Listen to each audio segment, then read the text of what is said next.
Are you ready? Oh, this is gonna be fun. Yeah, let me get my Let me get organized. tea. We're gonna start with a game that I like to call horse poo-poo. San Antonio, Minnesota. Things are tied up at 2 apiece in this bad boy. Ant, my goodness, what can you say? His fourth quarter was amazing. Finishes with 36, 16 of those came in that fourth quarter. Naz Reid with 15, De'Aaron Fox got a little awake in this one when things. Who's he talking to? He's the absolute crazy best. character. But we'll get to the win. What we're going to start with is the obvious here. It's the elbow to the face of Naz Reid by one Victor Wembanyama. They were trying to figure out whether or not it was a flagrant 1, flagrant 2. Well, it was flagrant 2, and he didn't know this, but that means you're out. And so they were down 36-34. This was with 8:39 left in the second quarter, man. It lit up the internet. It's funny because you could tell who was rooting for who based on the results and the reactions.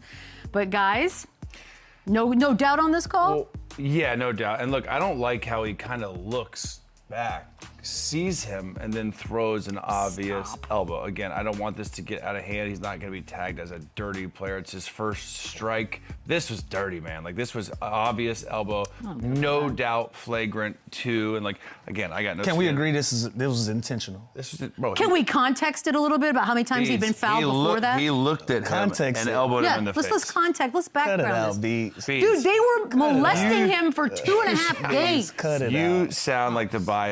Of course I am. Cut it out. Dude, I have again, to have the backs. I don't think we're going to blow it out of proportion. I don't think he gets suspended for the next game. But this was an obvious dirty elbow to a dude's head. Like, you can't do this.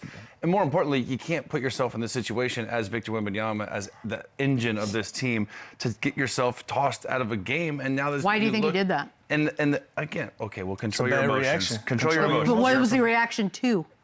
Beats. Basketball? You got. But why aren't we calling everything then? Because no one else reacts like this and elbows a guy. If I'll tell you this, if this was somebody else, Dylan Brooks, Draymond Green, someone with priors. I'm trying to hear this case that she's trying to make. What's the case? On the play there, he's been fouled twice right before this even happened, and neither one of those were called. If you're the best player, you're the best serious. player on the team. He actually cost them this game. So I know. yeah, so like You have to. we had to control hold him accountable the same way that we hold guys accountable, whether they have a reputation for it or not. It was a dirty play, and it ended up costing them the game because they didn't have rim protection. They held up. Luke Cornett held it up as long as he could until that ran out, and then these guys started attacking the rim. He got to be able to control his emotions more, especially in a pivotal game where they can possibly go up 3-1, going back to their home court. Instead, they're going back tied up, and now what is a pivotal 3-game series that they got to fight through, and they're uncertain whether he's even going to play in Game 5. Seeing if it's Game 5. Yeah, seeing if it's going to be a suspension or not for him. He's better. Just But playing I don't think it warrants a. Smoked if he gets suspended. Yo, Yeah, I if don't they think he suspend gets him, then suspended. They it's can't rigged. Then I run with that.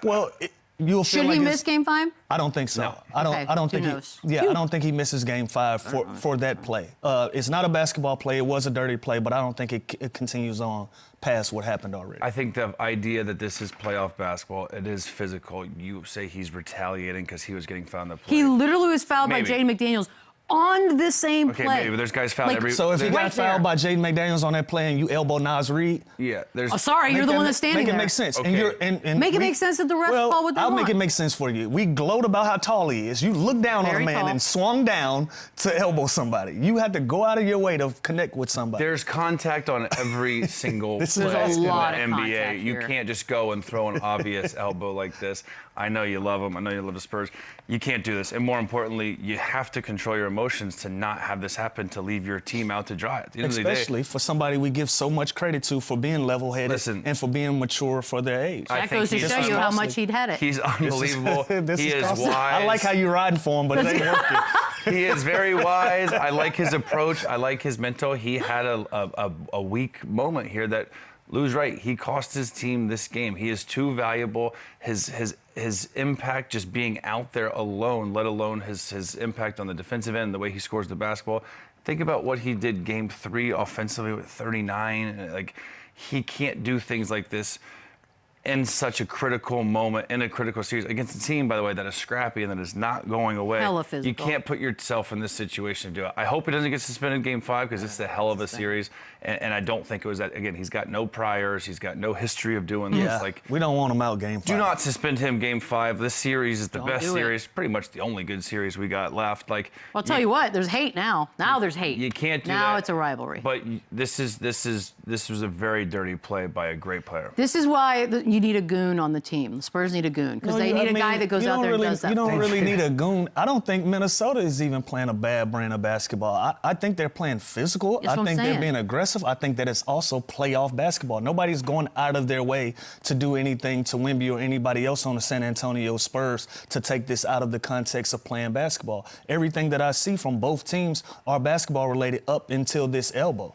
Other than that, I think we've played a pretty good series of decent basketball. We hadn't had a lot of trash talk, haven't had a lot of mix-ups.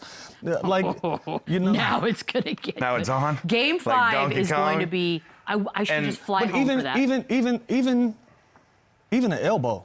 You didn't see anybody really react on Minnesota in a way where they wanted to have a problem or.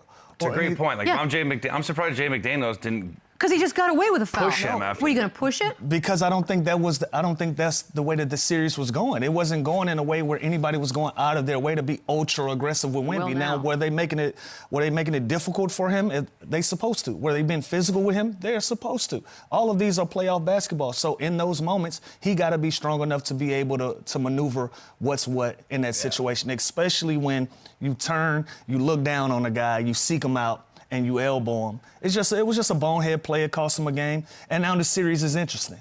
So he got to deal with the reality of that as well. Playoff basketball is physicality. It's hard box outs. It's hand checking. It's chucking guys on a pick and roll. It's not that. And so that's where I think he's got to learn from this. He's got to be better from this. Just look no further than Dylan Harper's reaction in the background when he So does good. it. Like, his own teammate was astonished. Like, No.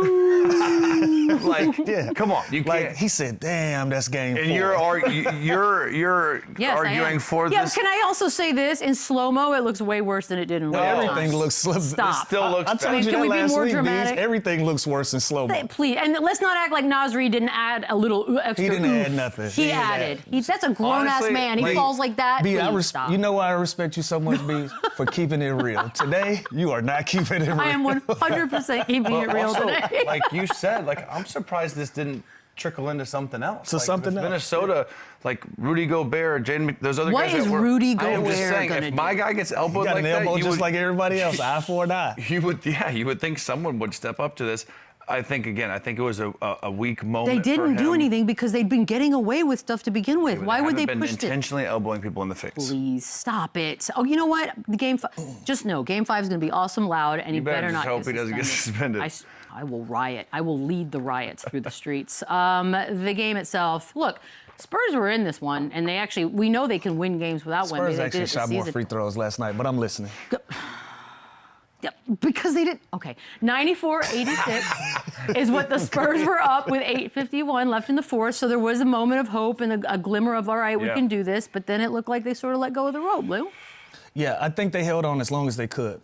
Like I said earlier, a second ago, I think Luke Cornett played a great game for the position that he was in. But that rim protection, it's them some big shoes to fill. Yeah. Those some huge shoes to fill. We're talking about the defensive player of the year going out of the game and somebody that literally alters every possession down the floor for a team when they're trying to score the basketball. When he goes out, that opens up some lanes. What I think happened is, once Wemby went out, I think Minnesota in that third quarter, they came out at halftime, and everybody tried to be the hero. Everybody tried to be the guy to go out and beat the San Antonio Spurs because Wemby wasn't on the floor. So the ball got sticky a little bit. They started playing a lot of one-on-one basketball, and they probably had one of their worst quarters that they've had in the postseason. I believe at one point they were 2 for 20 from the field. And the ball was sticky, no assists there. And then in the fourth quarter, I think they adjusted back to their game plan, and they became a team that got downhill, played in the paint, and took advantage of Wemby not being there to rim protect. And that was the difference in this game. I think San Antonio had a golden opportunity in that third to kind of give themselves a little bumper in the score where they can kind of get some leeway. But Minnesota never went out of that 6 to 8 point range, and they were able just to stay in this game by free throws, by being fouled, San Antonio was fouling a lot, so they were able to get Minnesota to the... Minnesota wasn't the only team fouling? They weren't the only team.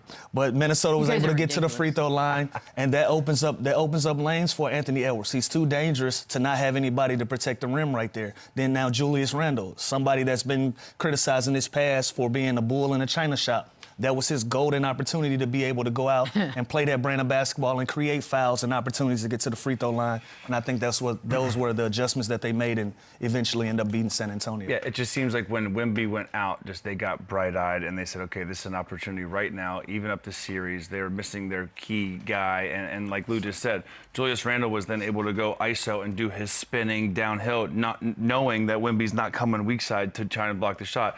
At the end of the game, Ayo gets downhill to the rim for the and one. That doesn't happen if Wemby's on the floor. So this completely changed the way they played. They played differently even when Wemby subs out of the game and they put in the Cornet or they go small with a Harrison Barnes type guy, on Champagne. They go small and they just attack the rim. They did this for the last 30 whatever minutes because Wemby was not there to provide that shot blocking at the rim. So this is a huge, huge adjustment that they made in game. And in the fourth quarter, the Spurs just struggled. Fox was inefficient. Castle was inefficient. Vassell was 1 for 3. Like, these guys just didn't make shots coming the stretch, and Ant-Man went nuts. Yeah, Ant-Man did go nuts. The 16 points that he had in the fourth quarter are pretty legit. Remember, he's still got 2 bad knees that he's doing that on. They looked better last night, though. I was going to say, like, I wonder... What's he doing? Who... Well, obviously SGA, but, like, who would you take over him? Here, and a double concern, though, he played a lot.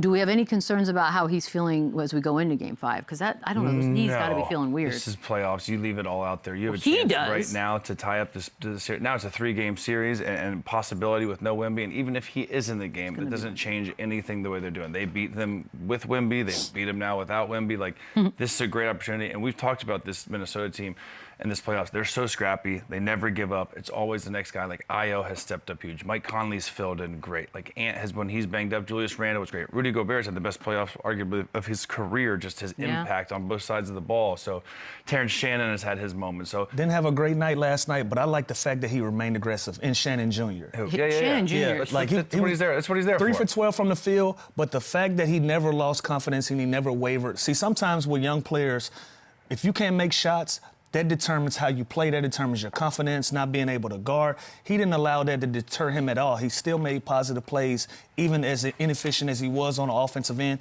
He was a great ad. So those 2 threes in a row where I was like, enough. Yeah. See, but to shoot the ball the way that he was shooting and not being great at the field and to still have the confidence and to make back-to-back three-pointers when they needed them. That was a critical time and when they needed them. So that's good for them.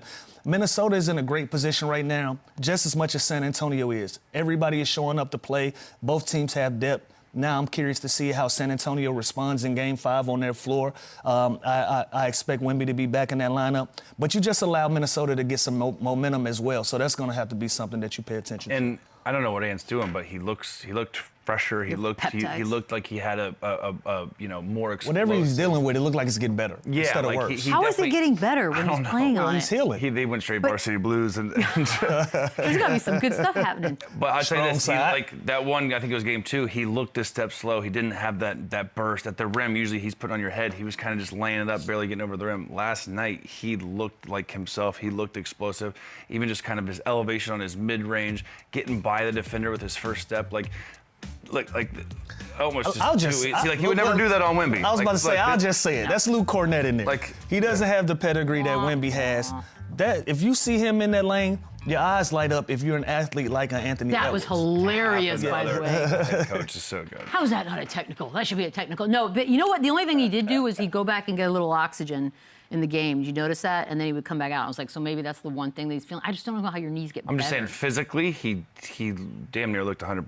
That's what I'm saying. The oxygen was the only giveaway that, like, maybe something's a little bit off. And honestly, sometimes, Bees, when your body is going, when your adrenaline is running, that's probably the best time for you. He's probably sore today. Yeah, he's probably hurting today. Trust me. He's probably getting around-the-clock treatment. But when you're in that moment, when your adrenaline is rushing, you don't have any time to even worry about your knee. So sometimes when you're not thinking about an injury that you're dealing with, and you're just able to go out there and play freely, that's one of the best things that you can do when you're dealing with 2 bad knees. Well, that's exactly just go out and make positive plays. Yep. By the way, this is a rivalry now, right? Like I feel like last night's game cemented sort of an I need like 2 more elbows to get it. I need a couple more dust-ups. I need a game 7. I need them to... Let me speak for everyone then. I will do that now.